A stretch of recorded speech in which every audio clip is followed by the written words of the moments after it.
السلام عليكم ورحمة الله وبركاته. إن الحمد لله نحمده ونستعينه ونستهديه ونستغفره ونعوذ بالله من شرور أنفسنا ومن سيئات أعمالنا. من يهده الله فلا مضل له ومن يضلل فلا هادي له. أشهد أن لا إله إلا الله وحده لا شريك له وأشهد أن محمدا عبده ورسوله. اللهم صل وسلم على محمد وعلى آله وصحبه والتابعين بإحسان إلى يوم الدين. أما بعد. رب اشرح لي صدري. Wahai Tuhanku, lapangkanlah dadaku ini, wa yassir li amri, dan permudahkanlah urusanku, wahlul 'uqdatam min lisani, dan uraikanlah kekeluhan lidahku, yafqahu qawli, supaya mereka memahami kata-kataku ini. Rabbi zidni ilma, wahai Tuhanku, tambahkanlah ilmu kepadaku. Allahumma faqihna fid din, ya Allah, kurniakan kepada kami kefahaman tentang agama. Wa 'allimna at-ta'wil, dan ajarkanlah kepada kami ilmu ta'wil, ilmu tafsir. Wahdinas siratal mustaqim, dan tunjukkan kepada kami jalan Engkau, jalan yang lurus. Amin ya rabbal alamin. Saudara-saudari, sahabat, sahabiah, muslimin muslimat, mudah-mudahan kita semua pada malam ini mendapat rahmat daripada Allah Subhanahu wa taala. Pada malam ni kita sambung pada muka surat 39, betul kan? Muka surat 39, kitab Ad-Da' wad Dawa', perenggan yang paling bawah. Muka surat 39, perenggan paling bawah. Kadangkala dengan menyebut lafaz inna. Sebelum ni kita dah bincang tentang lamma, kan, penyebutan lafaz lamma yang menerangkan ganjaran. Kita cerita tentang macam mana balasan Allah Ta'ala itu, dan kemudiannya malam ni kita masuk kadangkala dengan penyebutan lafaz inna serta kata yang menjadi objeknya, isim, kata benda, dan khabar, kata sifatnya. Ini isim dan khabar, sebagaimana firmannya. Baik. Start dengan perkataan inna, kan, innahum kanu yusari'una fil khairat, sungguh, kan, mereka selalu bersegera dalam mengerjakan kebaikan. Surah Al-Anbiya ayat 90. Jadi ini antara contoh-contoh lain yang diberikan oleh Imam Ibn Qayyim Al-Jauziyah rahimahullahu ta'ala tentang hubungan sesuatu perkara. Kita buat apa akan jadi. Jadi ini banyak contoh-contoh yang dia bagi. Dalam kuliah kita yang lalu kita ulas tentang lamma. Jadi malam ni pula dia bagi contoh bagaimana perkataan inna itu serta kata isim dan khabar, kan, serta kata yang menjadi objeknya, isim dan khabar. Ini siapa yang belajar bahasa Arab dia tahulah, kan. Isim kat situ yang mana? Hum, kan. Inna, lepas tu hum. Kemudian kanu yusari'una fil khairat, kan, yusari'una fil khairat, iaitu mereka selalu bersegera, yusari'un, bersegera dalam mengerjakan kebaikan. Itu khabar. Jadi apa yang diberikan contoh oleh Imam Ibn Qayyim Al-Jauziyah rahimahullahu ta'ala, dia nak cerita tentang kaitan satu benda dengan satu benda yang lain. Sebab apa tuan-tuan? Sebab yang kita mengaji di awal-awal ini cerita tentang doa. Tapi yang cantiknya Imam Ibn Qayyim Al-Jauziyah rahimahullahu ta'ala, dia nak bagi kita faham, kan, doa tu macam mana dengan doa dan macam mana dengan tawakal dan qada dan qadar itu kita kena faham dengan cara yang betul. Kan? Maksudnya ialah kalau kita faham tawakal tu semata-mata berserah kepada Allah tanpa ada sebarang kaitan dengan usaha dan ikhtiar kita sebab musabab, maka itu kefahaman yang salah. Kan? Jadi Imam Ibn Qayyim dia nak mengajar kepada kita doa sekalipun. Memang doa dianjurkan dalam agama. Tapi macam mana kita nak jadikan doa itu mustajab? Kan? Supaya doa kita itu makbul, Allah Ta'ala tunaikan. Jadi ini penting kita tahu kaitan antara satu perkara dengan perkara yang lain. Maka dia bagi contoh kepada kita, ini surah Al-Anbiya. Jadi kalau tuan-tuan lihat dalam tafsir Imam Ibn Kathir surah Al-Anbiya itu, kita nak faham ayat 90 yang diberikan contoh oleh Imam Ibn Qayyim itu, kita kena baca bermula daripada ayat 89. Baik, kalau kita baca daripada ayat 89, yang ni tak ada dalam kitab kita, cuma saya ambil sebagai tambahan. Baik, dalam surah Al-Anbiya ayat 89 itu Allah Ta'ala menceritakan macam mana doa Nabi Zakaria. Dia nak cerita kepada kita tuan-tuan, semua orang ni ada masalah dalam hidup. Kan? Semua orang ada masalah dalam hidup.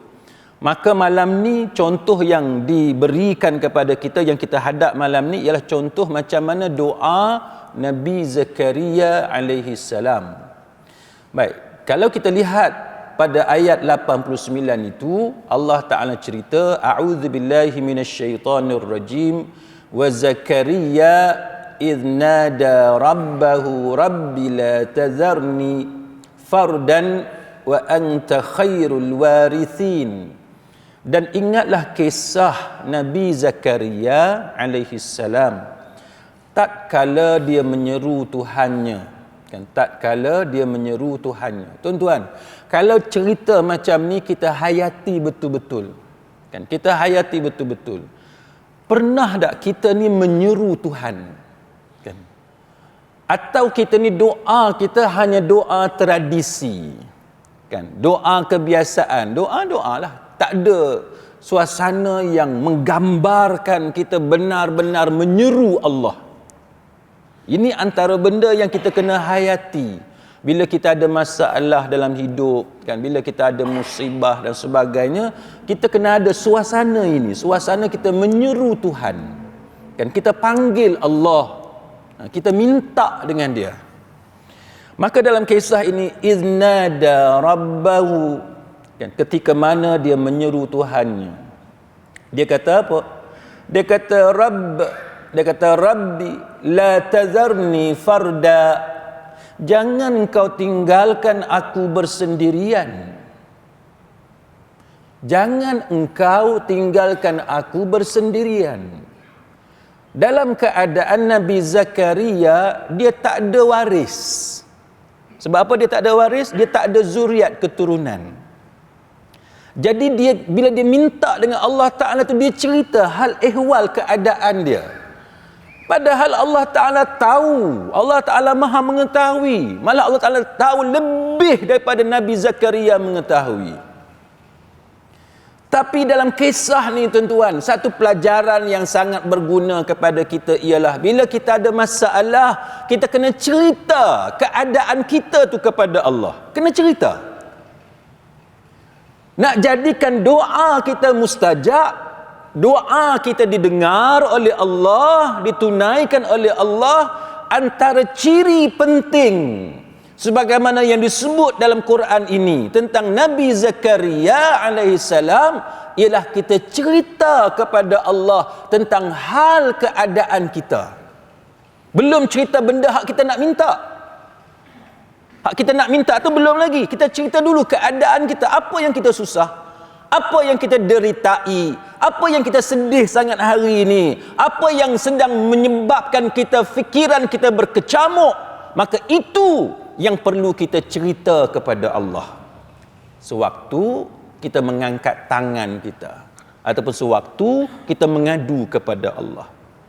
Tak kiralah siang ke, malam ke, subuh ke, sahur ke, tak kira. Waktu bila-bila pun, nombor satu, cerita. Kan, keadaan kita kepada Allah. Bila Nabi Zakaria alaihi salam, dia kata kepada Allah, jangan kau biarkan aku bersendirian. Sebab apa jangan biarkan aku bersendirian? Sebab dia tak ada anak. Kan? Tanya siapa-siapa yang tak ada anak. Malah kita yang ada anak ni pun bila anak keluar, masuk asrama, masuk college, masuk universiti, kerja, kahwin dan semua, kita tinggal berdua ya. Tinggal berdua. Suami isteri. Anak ramai, 5, 6, 7, 8, 9 orang, tapi semua dah keluar dah. Tinggal kita berdua. Buatnya hari tu isteri kita merajuk dengan kita, dia buat perangai. Kan? Tu seorang sungguh. Seorang sungguh. Laki buat perangai, bini tinggal seorang. Lagu itulah. Sunyi tak? Sunyi. Saya jumpa kawan kita seorang, duk cerita anak dia dah tak ada kat rumah. Rumah 2 tingkat. Kan? Dia kata ke atas tu bilik anak-anak semua. Dia kata ke atas tu, dia kata dah sebulan lebih, dekat 2 bulan dia tak naik. Bunyi macam-macam dah kat atas tu, tak tahu apa benda yang ada. Kan? Dah nak naik sakit lutut. Lutut sakit ni. Kan, dua-dua sakit lutut. Malah. So nak kemas ke apa dekat bawah. Sunyi. Kita yang ada anak pun kita rasa sunyi. Bila mereka balik ke asrama, balik ke universiti dan sebagainya. Cuba tuan-tuan bayang, orang yang memang tak ada anak daripada awal. Maka Nabi Zakaria, lepas dia minta dengan Allah, jangan biarkan dia hidup bersendirian. Nombor 2 dia buat apa? Nombor 2, dia puji Allah. Dia puji Allah. Diagungkan Allah. Dengan cara apa? Dia sebut, wa anta khairul warithin. Engkau sebaik-baik waris. Waris ni tuan-tuan, kita nak sangat waris. Kan? Kita nak sangat. Kalau dalam konteks kita sebagai anak, kan, kita ada ayah dengan mak kita, kita suka sangat bila ayah kita bagi kat kita tanah lah apa semua. Kawan saya bergelung tanah dia dapat tuan-tuan. Kawan saya bergelung tanah, jadi orang kaya. Pasal apa? Sebab ayah dia ada tanah yang banyak. Dapat tanah bendang tu bergelung, jadi kaya tiba-tiba. Itu kita cerita bab orang yang mewarisi harta daripada ayah dia. Hak tu pun tak boleh kita nak cerita macam mana kehidupan tu berubah. Samalah bila kita pula, kita ada harta, kita nak sangat ada orang yang terima harta kita, yakni anak-anak kita, kan, penyambung zuriat keturunan kita. Bila kita ada anak tuan-tuan, hidup kita tak sunyi, kan. Bila kita ada anak, tambah pula anak kita semua berjaya, akhlak baik, peribadi elok, layan kita baik, hidup ni senang sungguh. Senang sungguh. Saya ada adik seorang yang berkhidmat untuk ayah dan ibu saya. Ayah dan ibu saya masih hidup, masih sihat, alhamdulillah sekarang. Walaupun dah tua tapi masih sihat, alhamdulillah. Adik saya yang seorang ni khidmat sungguh, jadi driver kepada ayah saya dengan mak saya. Mak saya nak pergi mana, ayah saya nak pergi mana, adik saya ni yang duk layan. Banding dengan orang yang tak ada anak nak layan mak dengan ayah dia yang dah tua. Ni pantang, mak sebut nak pergi mana, ayah sebut nak pergi Kuala Lumpur ke, nak pergi airport ke, ada je anak yang sedia berkhidmat. Itu contoh tuan-tuan sekalian. Maka Nabi Zakaria alaihissalam dia puji Allah, kan, dia agungkan Allah. Dia kata wa anta khairul warithin, engkau lah waris yang terbaik, yang paling baik. Lalu Allah Taala jawab apa tuan-tuan? Nak tunjuk bukti cara doa Nabi Zakaria ni doa yang bagus, kan, yang kita kena tiru. Allah Ta'ala jawab, fastajabna lahu wa wahabna lahu Yahya wa aslahna lahu zawjahu innahum kanu yusari'una fil khairat. Masuk ayat yang Ibnu Qayyim bagi contoh tadi. Dia kata apa? Maka kami memperkenankan doanya dan kami anugerahkan kepadanya Yahya alaihi salam, dan kami jadikan isterinya dapat mengandung. Tua. Logik akalnya tak boleh mengandung, tiba-tiba boleh mengandung. Mak menakan saya masa saya kecil-kecil, tuan-tuan, umur 45 kalau saya tak silap. Pergi klinik ibu mengandung. Jururawat tanya, "Kak, bawa anak ke? Anak hak mana mengandung?" "Dak, saya hak mengandung." Terkejut. Nurse terkejut. Biar betul. Kan? 45 orang kita, bagi orang kita ni 45 ni tak berapa sesuai dah nak mengandung. Umur 45, anak perempuan dah 20 lebih. Jadi jururawat desa, tuan-tuan, klinik desa tu dia duk ingat, mak menakan saya bawa anak dia. Dia tanya, "Anak hak mana ni mengandung?" Duk intai tengok anak hak mana. "Dak, saya." Kan? Umur 45 pun jururawat pun terkejut. Biar betul. Ni Nabi Zakaria alaihi salam. Dalam keadaan, banyak riwayatlah pendapat kata 80 lebih, macam-macam lah tentang umur Nabi Zakaria, isteri dia yang dah tua. Baik, kemudian yang disebut oleh Imam Ibn Qayyim ialah perkataan selepas itu, iaitu innahum kanu, kan, perkataan inna itu, kan, sesungguhnya mereka adalah orang yang selalu bersegera. Ni point dia.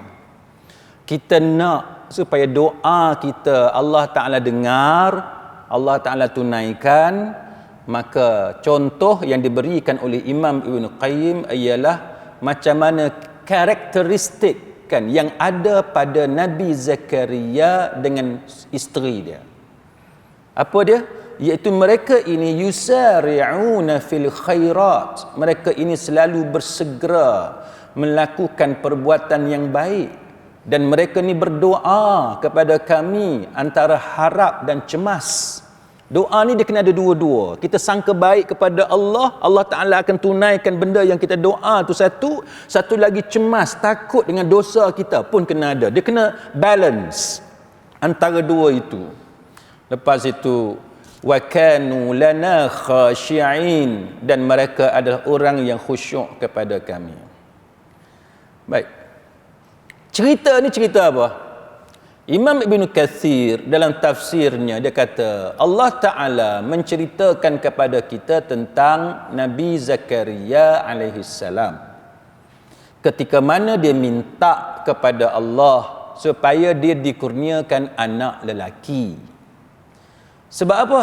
Dia nak minta anak lelaki supaya anak lelaki dia itu akan jadi Nabi juga selepas dia meninggal dunia. Baik. Jadi bila dia minta iznada rabbah, dia menyeru Tuhannya, Imam Ibn Kathir kata Nabi Zakaria alaihi salam dia minta dengan Allah tu bukan depan orang. Tak ada siapa pun yang tahu, tapi dia bersembunyi daripada pengetahuan dan daripada dilihat oleh kaum dia. Macam kita lah, kita duduk sorang-sorang datang masjid, tengok tak ada orang apa semua, kita berdoa pada Allah. Macam itulah, kan? Ataupun kita duduk kat rumah tengah malam, tak ada siapa tahu, kita berdoa kepada Allah. Tak ada siapa-siapa tengok. Itu, kan? Doa ni antara benda yang kita kena ikhtiarkan macam tu, kan? Tak ada siapa-siapa tahu, tak ada siapa tengok, kita doa. Itu salah satu. Bukan kata mesti sentiasa macam tu, tak. Ada doa yang kita ramai-ramai, ada doa depan orang, kan? Tapi nak bagi tahu antara ikhtiar Nabi Zakaria alaihissalam, dia berdoa secara bersembunyi. Lepas tu dia kata, Rabbi la tazarni farda, wahai Tuhanku, jangan engkau biarkan aku hidup bersendirian. Maknanya janganlah sampai dia ni tak ada waris, kan, untuk meneruskan tugas kenabian dia untuk mengajar, mendidik manusia. Dan dia sebut wa anta khairul warithin. Ini adalah doa sanjungan yang kita cerita banyak kali kepada tuan-tuan sebelum ini. Kalau tuan-tuan nak minta rezeki, sebut ya Razzaq. Lagu tu kan. Kalau minta Allah Taala ampun kita, ya Ghafur, wahai Tuhan yang Maha Pengampun kan. Kalau kita minta Allah Taala kesian dekat kita, sebagai contoh, kasihilah kita, tak ada orang nak kasih pada kita, anak pun benci kat kita, sebagai contoh kita sebut ya Rahman, ya Rahim. Itu antara benda kita manfaatkan daripada Asmaul Husna. Kalau orang buat zalim, buat naya kat kita, kita sebut ya Qahhar, ya Jabbar, ya Muntaqim. Itu. Jadi kita ambil manfaat daripada setiap nama-nama, the 99 beautiful names of Allah, ya, untuk kita guna dalam doa kita. Kita seru supaya bersesuaian dengan hajat ataupun keperluan yang kita nak minta dengan Allah Ta'ala. Jadi Ibnu Abbas, Mujahid, Sa'id bin Jubair mengatakan bahawa isteri Nabi Zakaria ini mandul, dia tak boleh beranak. Maka Nabi Zakaria minta supaya dia dapat anak kan. Kemudian ada yang kata ada kekurangan pada tubuh isteri Nabi Zakaria. Tapi pendapat yang lebih sahih, yang lebih kuat adalah pendapat Ibnu Abbas yang mengatakan bahawa doa itu kerana isteri Nabi Zakaria dia mandul. Jadi ciri yang ada kepada mereka ialah ciri apa yang kita panggil sebagai mereka ni bersegera dalam melakukan kebaikan. Jadi kita ni tuan-tuan, kita kena jadi satu orang yang yusari'una fil khairat, yang macam dalam Quran sebut tu, iaitu golongan yang kita ni kalau buat baik ni kita memang cepat. Kita memang cepat. Jadi kita kena tiru sebagaimana yang diceritakan oleh Allah Subhanahu wa taala tentang karakter yang ada kepada Nabi Zakaria alaihi salam dan dengan isteri dia. Jadi ini antara benda yang kita kena tiru. Kita ni jenis yang macam mana? Jenis kalau buat baik ni lambat, ataupun kita ni memang suka kan, pantang ada peluang untuk buat baik, kita akan buat baik. Jadi dengan sebab itu antara benda yang kita tengok, contohnya dalam surah Baqarah ayat 148, Allah Ta'ala kata fastabiqul khairat, berlumba-lumbalah dalam kebaikan. Apa maksud berlumba-lumba dalam kebaikan? Syekh Muhammad bin Salih Al-Utsaimin rahimahullahu ta'ala dalam syarah Riyadhus Salihin, dia kata maksud fastabiqul khairat ialah kita kena usaha untuk jadi nombor satu dalam perkara kebaikan. Kena usaha supaya kita ni jadi nombor satu. Kalau ada peluang je, cuba untuk jadi nombor satu. Kita sentiasa berlumba-lumba untuk jadi nombor satu. Maka bila kita ada perangai nak berlumba ni tuan-tuan, cuba tuan-tuan tengok. Siapa yang jenis berlumba, tuan-tuan tengok dia punya preparation macam mana, berbanding dengan orang yang tidak terlibat dalam perlumbaan.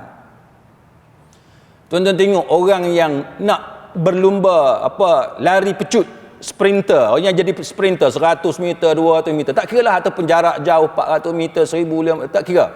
Yang penting tuan-tuan tengok atlet, lompat kijang ke lompat jauh, cuba tuan-tuan tengok. Bila dia masuk pertandingan, dia kena berlatih tu dengan latihan yang kita tengok memang sangat-sangat yang kita kata begitu komprehensif, berbanding dengan kita yang tidak terlibat dengan pertandingan.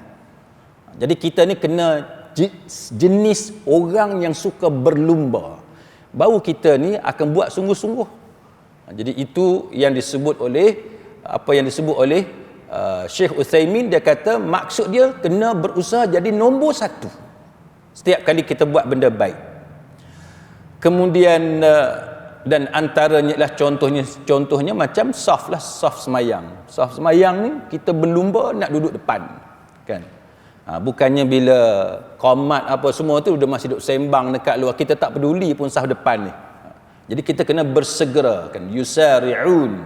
Jadi itu contoh kan yang disebut berkenaan dengan apa yang dipanggil sebagai bersegera. Baik. Kemudian sidang hadirin mukminin, Perenggan seterusnya ialah pada muka surat 40. Pada muka surat 40, firmannya tentang kebalikan daripada sifat mereka. Ni orang jahat pula, kan? Orang jahat. Innahum, tu inna juga, kan? Inna juga. Innahum kanu qaumas sawin fa aghraqnahum ajma'in. Sesungguhnya mereka adalah orang-orang yang jahat, maka kami tenggelamkan mereka semuanya. Jadi taukid, inna tu dia taukid, dia bagi penegasan. Sesungguhnya mereka itu, siapa dia? Ni puak-puak yang duk melawan Nabi Nuh alaihi salam. Ni cerita banjir yang berlaku pada zaman Nabi Nuh alaihi salam. Jadi Allah Taala cerita sesungguhnya mereka adalah orang-orang yang jahat. Innahum kanu qauma sawin. Kaum yang jahat. Fa aghraqnahum ajma'in. Kami tenggelamkan mereka semuanya. Surah Al-Anbiya ayat 77. Jadi dalam surah Al-Anbiya ayat 77 ini diulas oleh Imam Ibn Katsir dalam tafsirnya. Dia kata apa? Dia kata Allah Ta'ala menceritakan tentang macam mana Allah Ta'ala memperkenankan doa Nabi Nuh alaihi salam.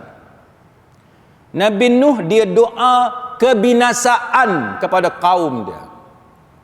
Jadi yang ni kalau tuan-tuan ingat, dulu kita ada cerita tentang apa hukum doa kebinasaan ataupun doa keburukan untuk seseorang. Kita dah cerita sebelum ni, doa benda yang negatif, benda buruk secara umumnya asalnya adalah haram, dilarang. Tetapi ada pengecualian. Kan ada pengecualian. Contoh pengecualian dia apa dia? Walaupun kita asalnya tak boleh doa keburukan, tak boleh. Tapi kalau kita tak ada pilihan pada waktu kita dizalimi, maka kita minta dengan Allah supaya Allah Ta'ala matikan orang yang berterusan menzalimi kita. Maka jawapan dia boleh. Kan? Pasal apa? Kerana untuk stop, kan, untuk menghentikan penganiayaan, kezaliman yang dilakukan oleh pihak-pihak yang tertentu. Itu contoh pengecualian. Maka inilah juga yang berlaku kepada Nabi Nuh alaihi salam, yang mana Allah Ta'ala cerita kepada kita Nabi Nuh berdoa kepada Allah untuk kebinasaan kaum dia. Walaupun kita kata hukum asalnya tak boleh, tapi dalam keadaan yang tertentu ada pengecualian dia. Sebab apa? Sebab kaum dia telah mendustakan dia. Sebagaimana yang diceritakan dalam surah Al-Qamar ayat yang ke-10. Fada'a rabbahu anni maghlubun fantasir. Maka dia mengadu kepada Tuhannya bahawasanya aku ini adalah orang yang dikalahkan.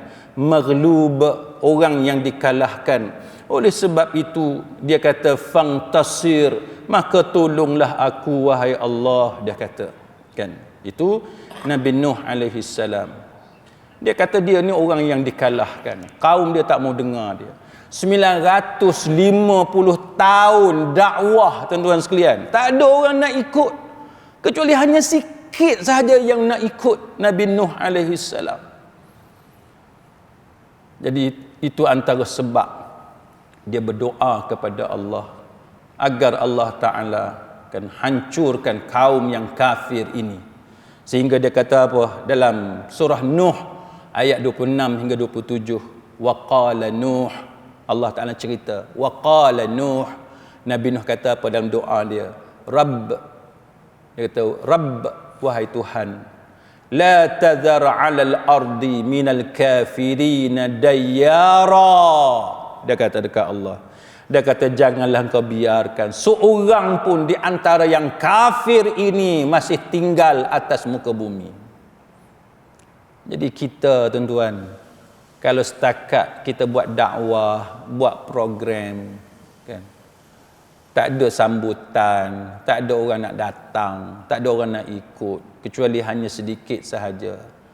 Itu sunnah yang biasa yang berlaku sejak zaman berzaman, dan Allah Ta'ala cerita dalam Quran.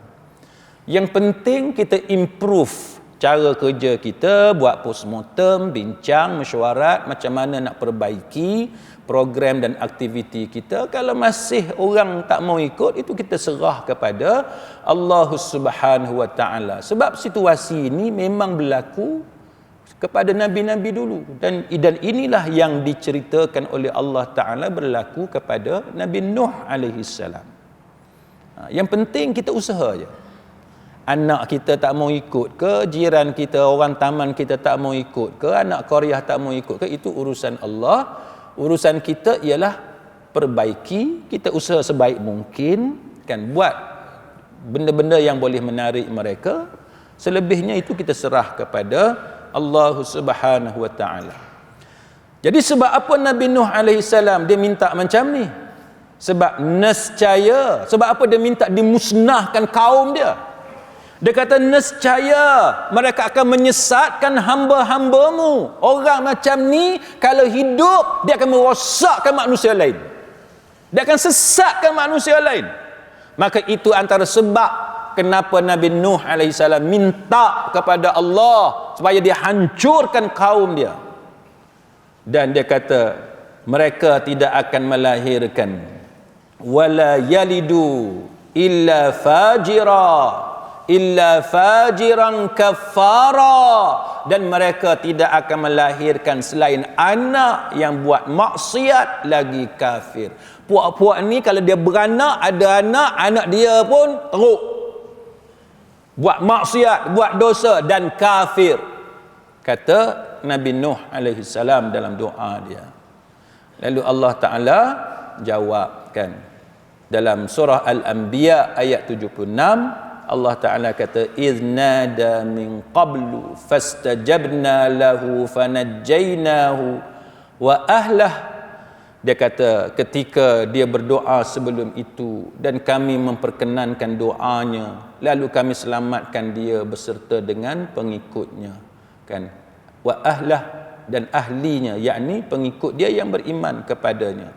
Manakala yang lain semuanya itu dimusnahkan oleh Allah Subhanahu wa taala.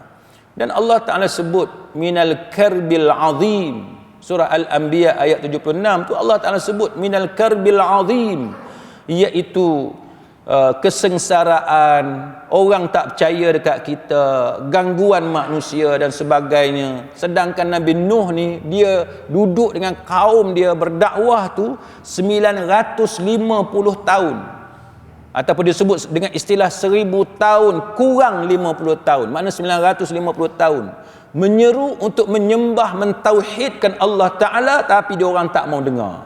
Tak mau dengar. Yang dengar, yang ikut Nabi Nuh hanya sedikit.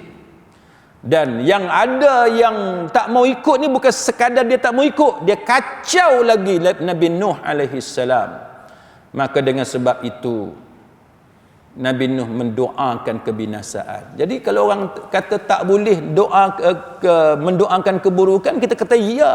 Secara umumnya tak boleh mendoakan keburukan. Tetapi kalau kita dah terdesak, kita dah tersepit, kita dah tak ada pilihan, maka kita boleh, dengan syarat tujuan dia untuk menghentikan kejahatan orang tu daripada merosakkan lagi masyarakat. Sebagaimana yang berlaku kepada Nabi Nuh alaihi salam. Cuma tuan-tuan sekalian, para ulama menyenaraikan tentang tata cara mendoakan keburukan. Bukan kata semua benda boleh, kan. Kita kena dia ada rules and regulations, kan. Dia ada aturan-aturan dia yang kita kena tahu. Baik. Yang pertamanya ialah mendoakan keburukan ni, kita kena tahu tidak semua doa yang buruk, doa yang negatif yang diucapkan oleh manusia Allah Ta'ala kabulkan. Tidak semua. Tidak semua Allah Ta'ala kabulkan. Ini nombor satu. Contohnya surah Al-Isra ayat yang ke-11. Allah Ta'ala kata wa yad'ul insanu bisyarri du'a'ah bil khairi wa kana al-insanu ajula. Manusia berdoa untuk keburukan. Allah Ta'ala cerita dalam Quran, manusia ni dia doa untuk keburukan. sebagaimana dia doa untuk kebaikan. Dan Allah Ta'ala kata manusia ni sifat dia tergesa-gesa. Kita ni kadang-kadang, bukanlah kadang-kadang, banyak keadaannya kita tak boleh nak sabar dengan apa yang diuji oleh Allah Ta'ala ke atas kita. Jadi maka Allah Ta'ala kata wa kanal insanu ajula. Manusia ni sifat dia tergesa-gesa. Jadi kita tuan-tuan kena kukuh pendirian kita, kena sabar kan dengan apa yang kita hadapi. Kita kena sabar dengan apa yang kita hadapi. Lalu Allah Ta'ala cerita tentang doa yang buruk ni. Macam mana Allah Ta'ala buat dengan doa yang buruk. Surah Yunus ayat yang ke-11. Allah Ta'ala kata walau yu'ajjilullahu lin-nasi syarra ti'jalahum bil khairi laqudiya ilaihim ajaluhum.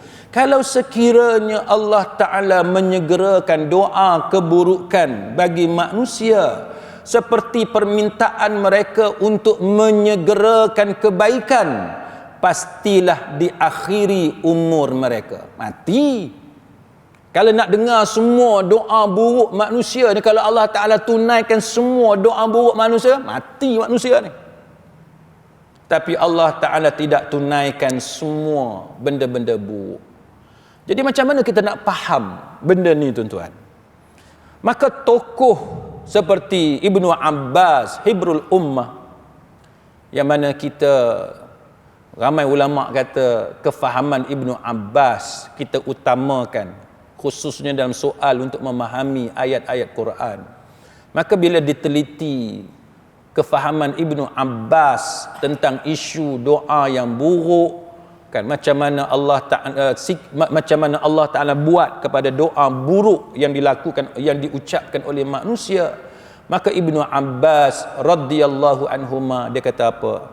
Dia kata doa buruk seseorang itu untuk diri dia sendiri ataupun untuk anak dia ataupun ketika dia marah, yang mana sebenarnya dia sendiri pun tak suka, doa itu Allah Ta'ala kabulkan.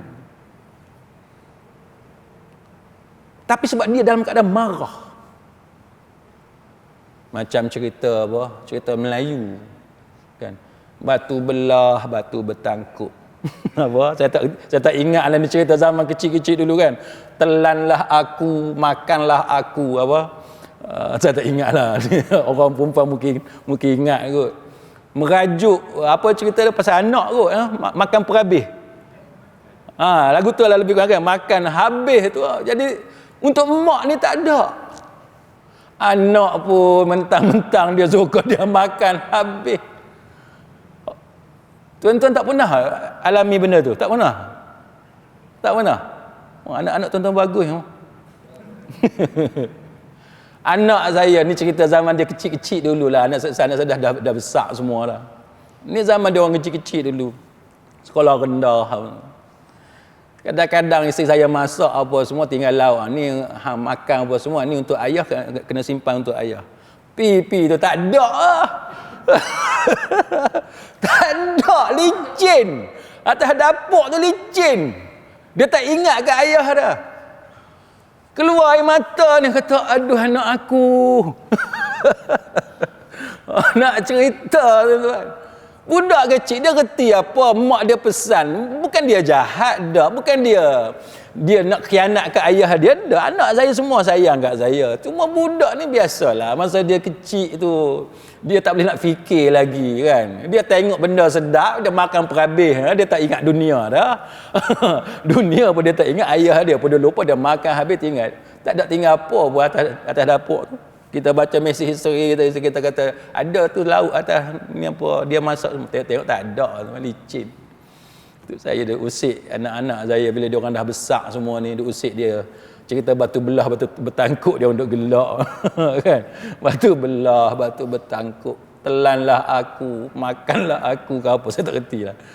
Itu benda biasalah. Jadi kadang-kadang tuan-tuan, kita nak marah ni kat anak kita, dia buat benda, bila dia buat benda yang kita tak suka, kita kata tak apalah, biar mak mati lah, kita kata kan, biar mak matilah, dah hampa semua tak sayang dekat mak, biar mak mati, senang lah dia kata.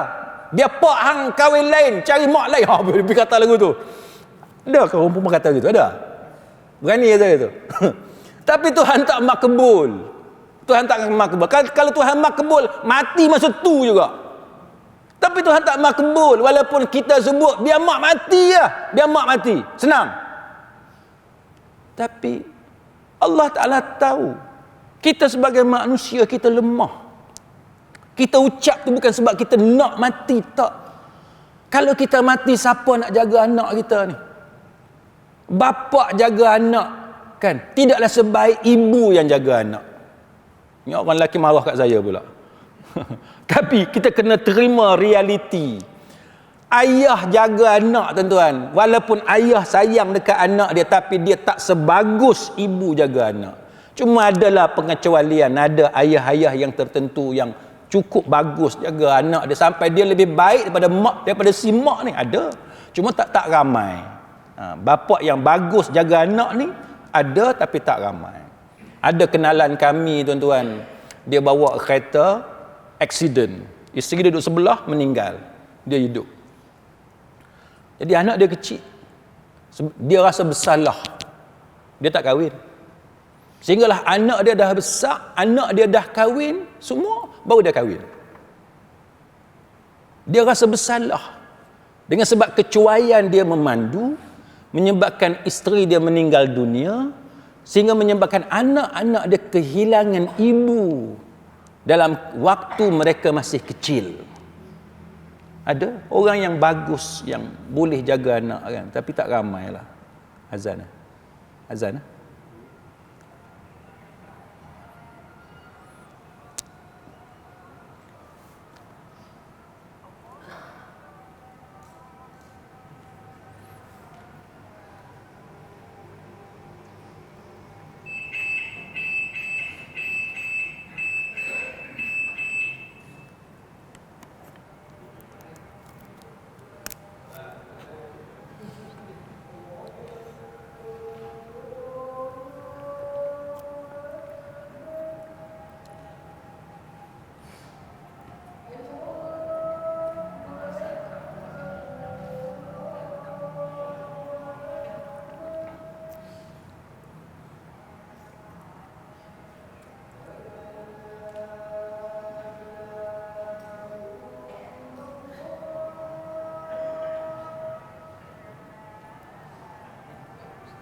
Sidang hadirin mukminin,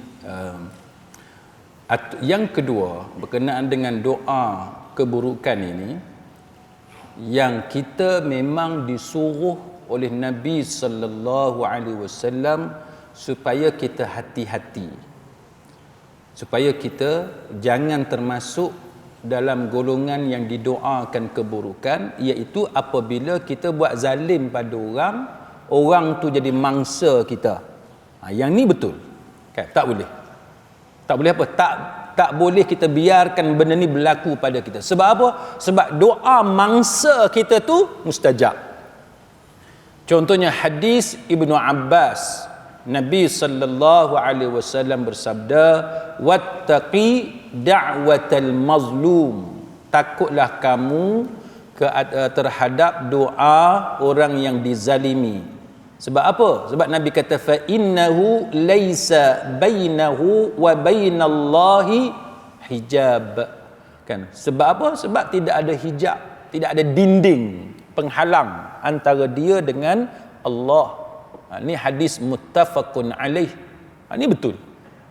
Jangan kita buat khianat pada orang, menyebabkan orang tu angkat tangan doa minta dengan Allah supaya dibinasakan kita, ataupun dia minta benda buruk ke atas kita, yang tu sungguh Allah Ta'ala akan tunaikan. Jadi kita kena hati-hati. Dan Allah Ta'ala sendiri sebut dalam surah An-Nisa ayat 148, la yuhibbullahu al-jahra bis-su'i minal qaul illa man zulima wa kana Allahu sami'an alima. Allah tidak suka ucapan yang buruk yang diucapkan dengan terus terang. Dia sebut terus terang, kecuali orang tu dianiaya. Kalau orang tu dianiaya, hak tu Allah Ta'ala akan dengar. Allah Maha mendengar lagi Maha mengetahui.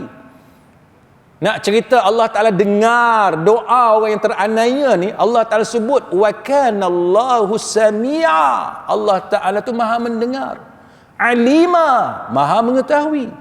Tu kita kena hati-hati. Jangan sampai orang yang kita buat penanya tu dia doa. Kita kadang-kadang kan ada satu universiti tu tuan-tuan, pensyarah profesor kena tipu. Sebab apa? Broker tanah, dia pergi tunjuk tanah lain dalam grant lain. Pensyarah ni pun walaupun mereka ni ilmuwan, orang yang ada ilmu, tapi setengah-setengah tu tak berapa biasa dalam bab jual beli tanah, kena tipu. Bila beli apa semua, tengok-tengok bukan hak dia tunjuk tu, hak lain dia beli. Ni ramai pensyarah yang kena kan. Jadi kita tipu orang. Yang tipu ni siapa? Broker tanah tipu. Tak kiralah kita siapa tuan-tuan. Bila kita tipu orang, kita tahu benda yang kita buat tu kita tipu. Kita memperdayakan orang. Tunjuk tanah yang sebenar, nanti orang tak beli sebab tanah tu lembah lah dia, hujan sikit kena tenggelam air apa semua. Kita tunjuk tanah yang elok.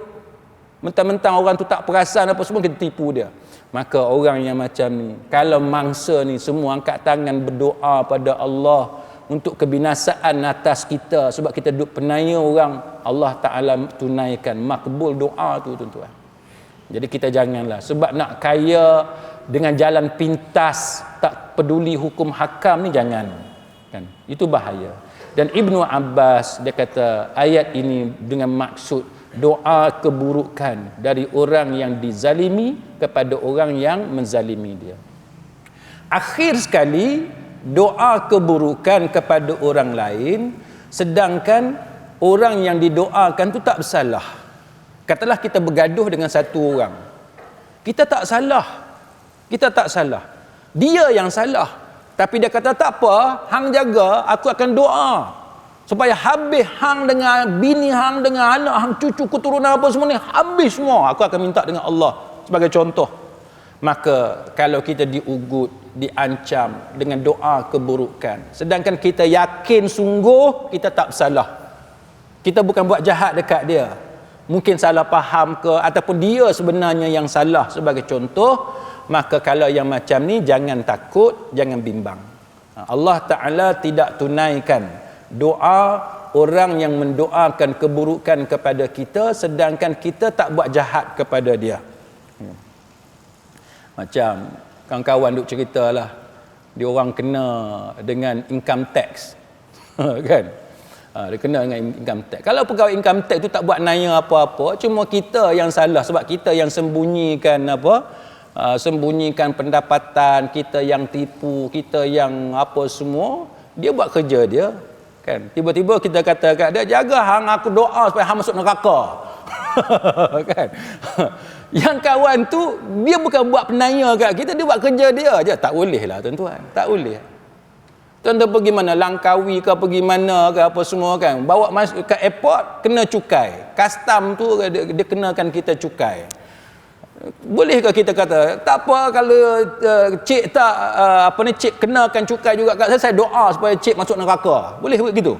Tak boleh kan, tak boleh. Polis duk buat roadblock, dia sekat kita tak ada lesen, dia pun samalah kita kan, sama berapa ratus ya tuan kan.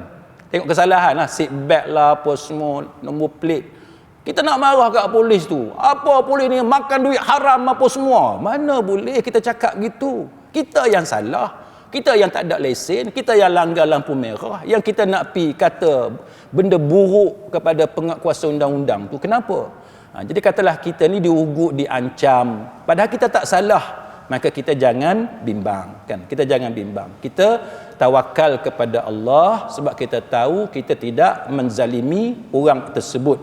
Jadi apa yang disyorkan oleh para ulama, kita jangan ingat sangat doa-doa buruk tadi, sebab Allah Ta'ala tidak menzalimi kita. Jadi lupakanlah, hidup macam biasa, fikiran kita jangan terganggu sangat dengan ugutan untuk doa supaya kita ni binasa lah, aksiden lah apa semua. Kita jangan ambil tahu sangat dengan ugutan-ugutan macam tu.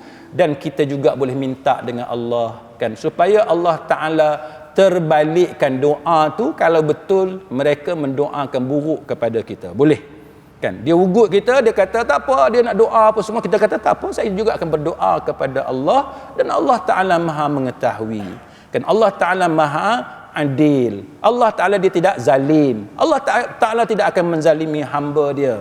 Maka kita berdoa kepada Allah supaya kita dilindungi daripada doa-doa buruk daripada manusia yang tertentu, dan mudah-mudahan Allah Ta'ala jaga kita di dunia dan juga di hari akhirat. Sekadar itu tuan-tuan, kita pohon kepada Allah agar Allah Ta'ala melindungi kita daripada musibah, daripada penderitaan, daripada kesedihan, dan Allah Ta'ala gantikan dengan kegembiraan, kebahagiaan dan kesejahteraan di dunia dan juga di hari akhirat, insya-Allah. Amin ya rabbal alamin.